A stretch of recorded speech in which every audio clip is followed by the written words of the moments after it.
Welcome to Footprints of Pacifica, presented every week by the Pacifica Historical Society, a show where we discover and explore the lure and the lore of lovely Pacifica, its character and its characters. I'm Steve Brown, and today we reach back into the Pacifica Community Television Channel 8 archives to revisit a show about a very special coastal treasure, Martin's Beach. Located just south of Half Moon Bay, attention to this somewhat unknown but beautiful beach was presented to the producers of Channel 8's Panorama Show by Pacifican Hank Morioka of the Pacifica Rodbenders Fishing Club. Privately owned, Martin's Beach was a cottage community of permanent and weekend residents, fondly overseen and cared for by the then owners Ed and Helen Watt. Like many who frequented Martin's Beach over the years, Hank and his family loved Ed and this beautiful golden sand crescent beach, as did the rest of the Pacifica Rodbenders, who especially enjoyed the great surf fishing and annual summer run of smelt, which gave them a challenging chance in perfecting the art of Hawaiian cast net fishing. Also, another attraction there was Ed Watt's amazing Seashore Museum collection. So it was on a beautiful and warm 4th of July in 1983 that the Pacifica Television Channel 8 video crew joined with their families and the other people with the Rodbenders, Ed and Helen Watt, and the Coastside Cove Paradise for a wonderful and Memorial Day as everybody enjoyed at Martin's Beach.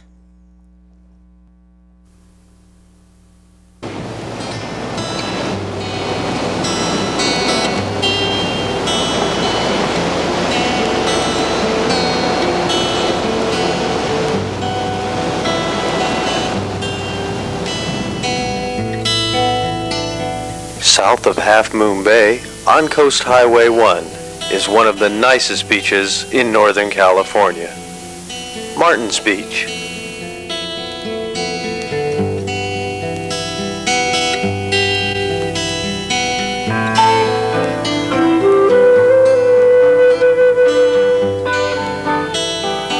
Down a bumpy road, through a cozy little beach cottage community of permanent and vacationing residents, you soon reach a quite spectacular beach.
This Martin's Beach is a family beach, and it's got beautiful people there, and you meet them, and every year they come back, and they're real super nice people. They have all their families. We see all the families grow up, and most of all, Ed and Helen, who run the Martin's Beach there, they've run it for years there.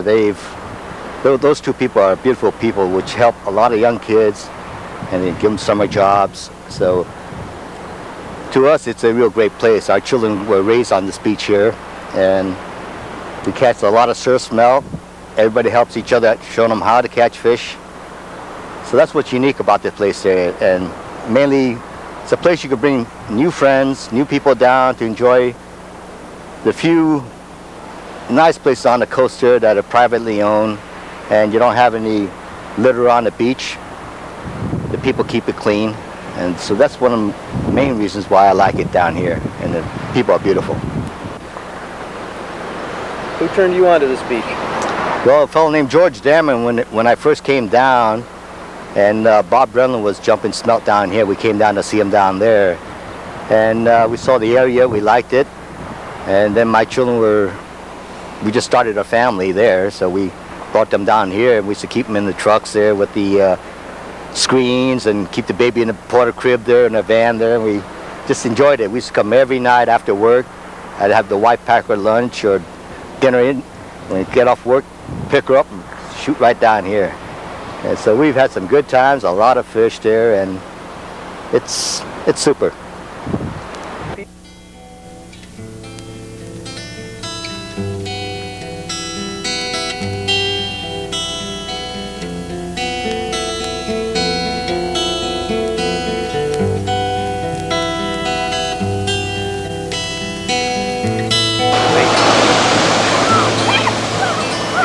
Unique to Martins Beach, cast net fishing, Hawaiian style, done there regularly.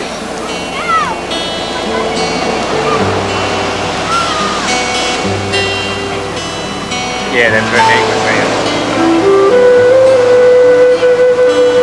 Want to load up your net? Get your net loaded up.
For over 30 years, this beach and generations of its guests have been looked after with benevolent care by Ed and Helen Watt.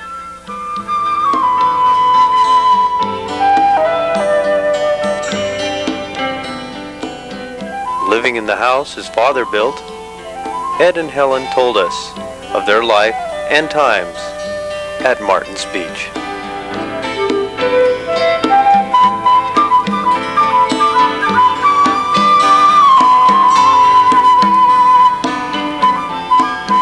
My folks came here in November 1924, and there was no road or anything else in here.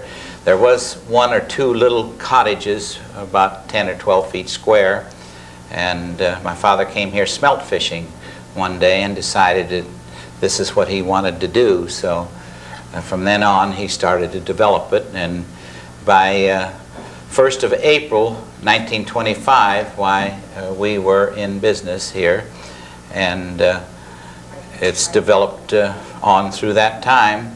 It was his idea to have a little resort here. There was no such a thing as auto courts and motels and things like that back in those days. We used to have on Saturday nights practically a little tent city, and we'd have 40 or 50 tents out here. People had their own bonfires, and they enjoyed themselves.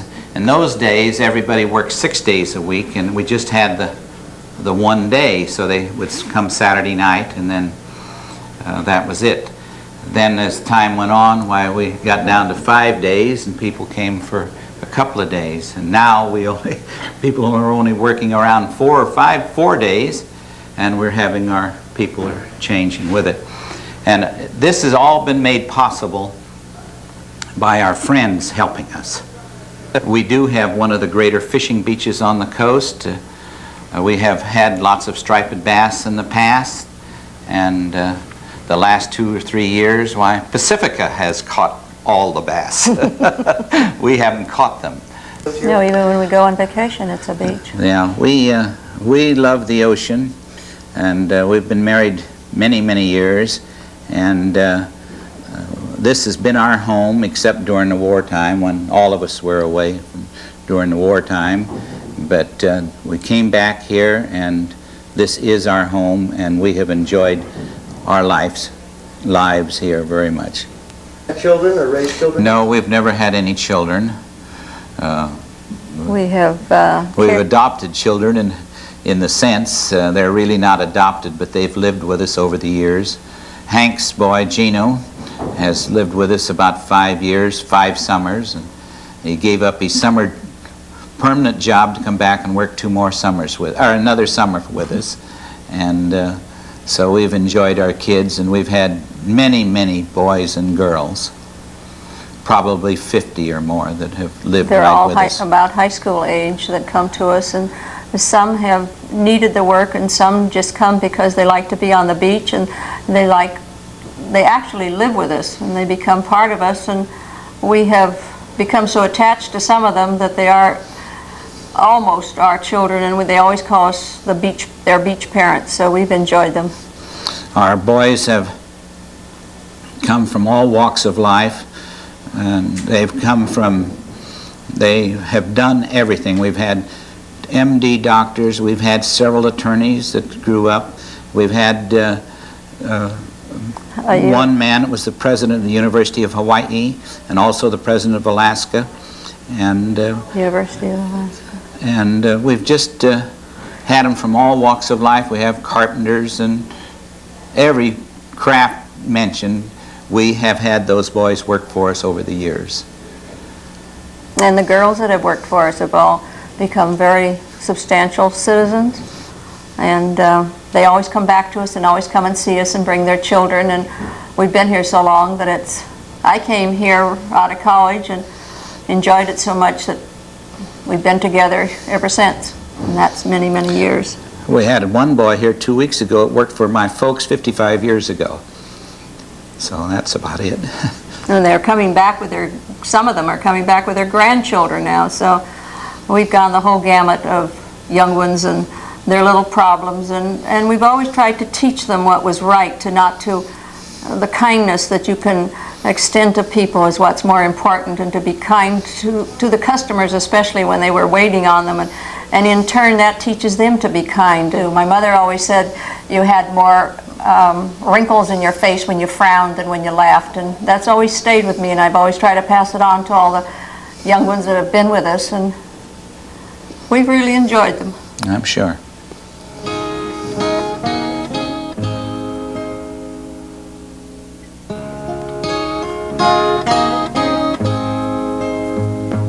There are places I remember all my life, though some have changed, some forever, not for better.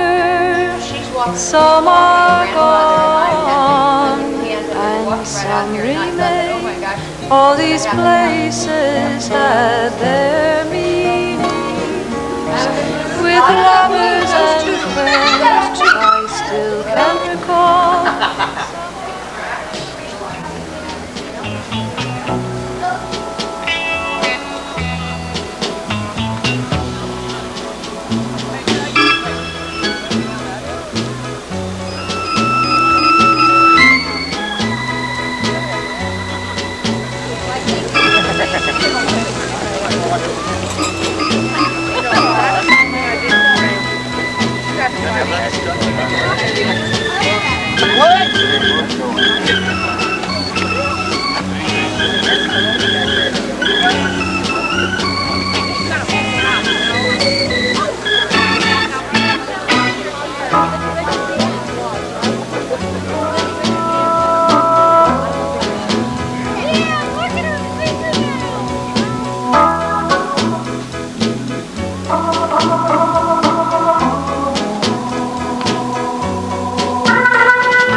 Now, these are all the same animal off of our beach, and they are the purple hinge rock scallop. These are the babies, and then these are the adults through here, and they do get up to about 7 or 8 inches across. And the cone shells are all deadly poisonous. They're a carnivorous animal. They sting their food to kill it before they eat it. We have a frog shell, spindle shells, and limpet shells. Now, up on the top, those are top shells from Bora Bora, Moorea, Tahiti, and out through that area. I gathered those myself. Now, the yellow cockles that we have here are from Mexico. The pink ones are from Africa. They are the volutes, and they are a very large family. Up here we have murex shells. The black murex and the pink mouth murex are from Mexico. The snipe bill from the South Pacific, the regal from South Pacific, the spiner South Pacific, and these are from the South Indochina Sea. Of all of our shells, I think the robust carrier shell is probably our most unique. It picks up dead shells on the floor of the ocean and glues it to its back for camouflage. The giant turban here belongs to the periwinkle family, or it's a turban, and these are cousins to one another, the ones over there. The queen conch, I got that in the Caribbean at Virgin Gorda. Lettuce coral, I got this piece alive in Bora Bora. This is a real turtle from Vietnam. And up on the top we have pectins. There are oysters, bivalves, whatever you want to call them. Also we have the queen conch, the horse conch, milk conch, giant spider conch, large pink mouth spider conch, and this conch is from Peru. Here we have the tibias. We have one here, a dwarf tibia, and the long one with a long snipe, and this is a tibia here. You ready? Go ahead. On the top shelf we have starfish. Now this nautilus that you see here is about 30 million years old, and it's from Mexico. And in here I have a fossilized oyster shell that my father found up in the redwoods directly behind us here, about 1,500 feet elevation. We sent it over to Stanford, and they dated it from the Miocene age, which is 30 million years ago. This here is a lobster claw, and the lobster itself weighed 27.5 pounds, and it was 35.25 inches long from the tip of the tail to the claw. It come from Massachusetts, and one of our people, after showing one of our lobster claws here, he says, well, I'm going to send you a bigger one someday, and that's how we got this one here. And I have a shark jaw from the northern coast of California right here. And if you notice all the teeth in there, and they tell me that the shark should break off a tooth within 24 hours, one of these teeth will come up and replace it. Here we have the piranha. We're all familiar with the piranha and what they do. Our fossils here are off of our beach, and we had a landslide, which we have quite often in this area, and these fell out of our bluff. Bell right here, and it came off of on the back side it says U.S. Navy, and it has a beautiful tone.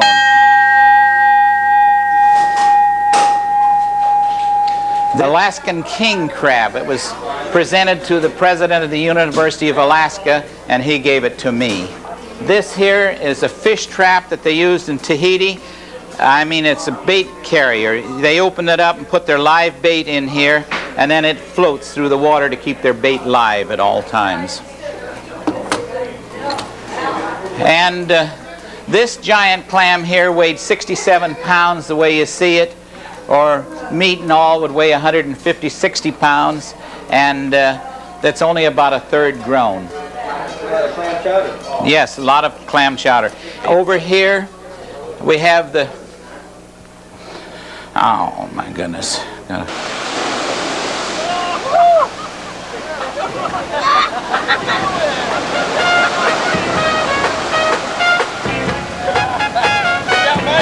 You can get it if you really want.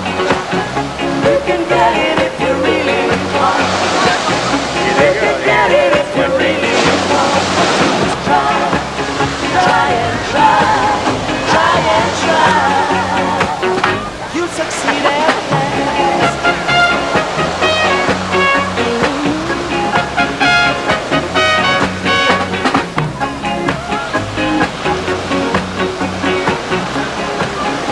see one guy kind of creep up to the water and get his net all set up there, and he look around over his shoulder, and all of a sudden you'll see him, and the fish is too much, you know. He can't hide it no more, and then he has to let loose with the net. Once the net goes flying, everybody in every car on the beach, bang, they just come out. But you must try and try, try and try. You succeed at last.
What is your name? Lucy Guillemot. How did you find Martin's Beach? Martin Beach, I found Martin Beach about 30 years ago. How did you find it? Because I came to Martin Beach by car, taking my grandchildren to the beach. And how long have you been coming here? Since then, almost every year, but summertime almost every day. And we stay here. We have a cabin. And your own grandchildren come here now? They learn. I have two grandsons who learn how surfing.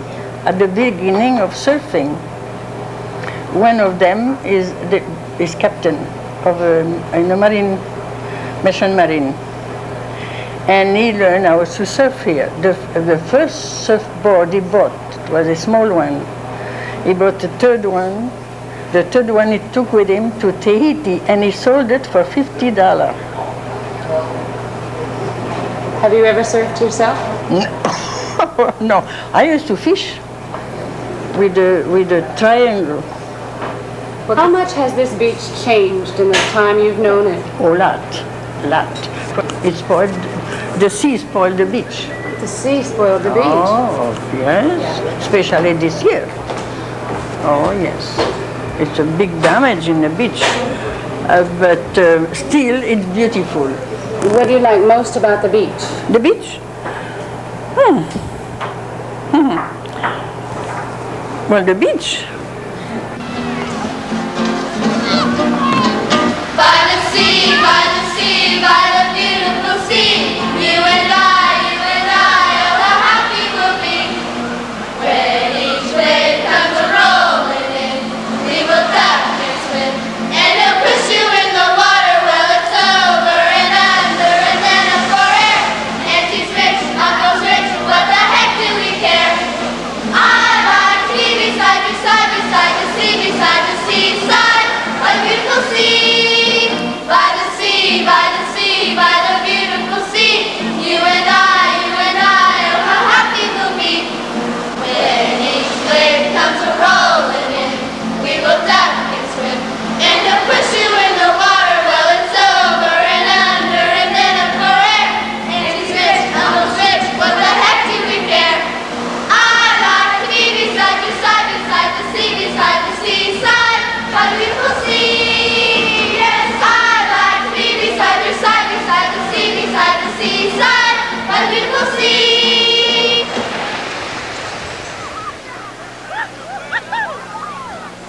Well, you got a lot of people that live here all year round. You have a lot of people that just have these summer cabins there. They're privately owned.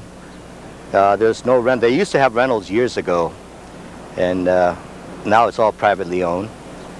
But they're working people, people that just enjoy the beaches, the sunsets, sunrises, you know. It's that type of group of people. like the Phillips, Al the Garbage Man, and all these people down here that are always down here every year, every day. They have their cabins down here. Think you'd like to live down here? Oh, definitely. Yeah, that's my dream.